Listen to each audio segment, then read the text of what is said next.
Hello fellow YouTubers, this is StepMonkey75 and this is the video I promised you on how to disable the safety feature of the Gerber Vallotton.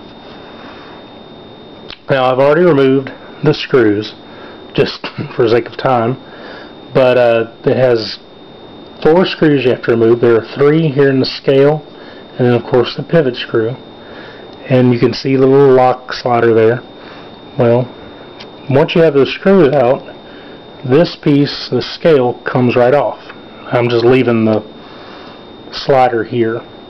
Now as you can see, there is the little locking ear up here right now because it's closed, and this used to have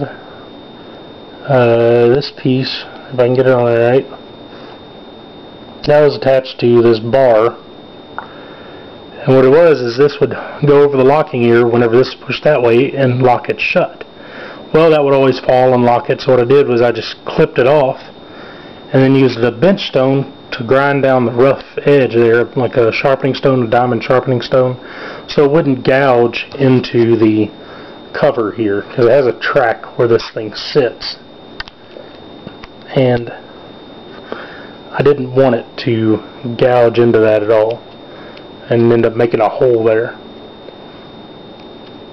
So really that's all there is to it. You cut that, and this little ear now is able to go down, and it pops down into this hole in the liner, and then that switch pushes this up to unlock it and let it close.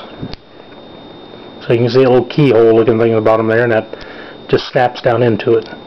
It's actually a pretty secure lock for a knife this price and size. But it was just that easy. Once you cut it, you can put your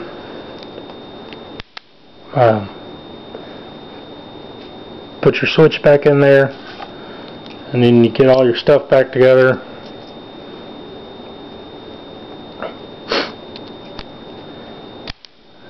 See, it just sits in the track and is able to move up and able to function by pushing up on that lever and unlocking it.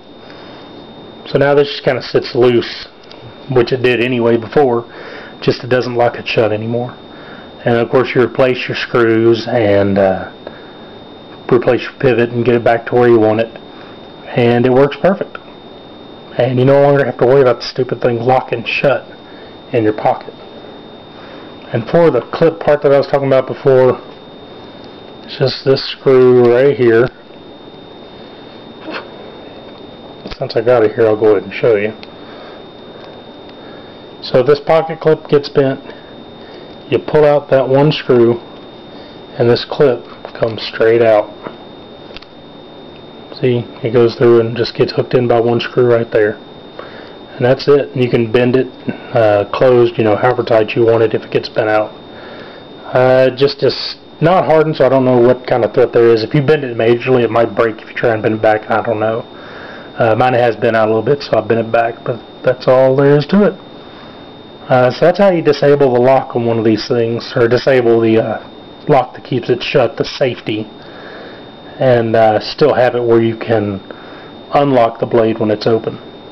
That's all there is. Thank you for watching. Y'all have a good day.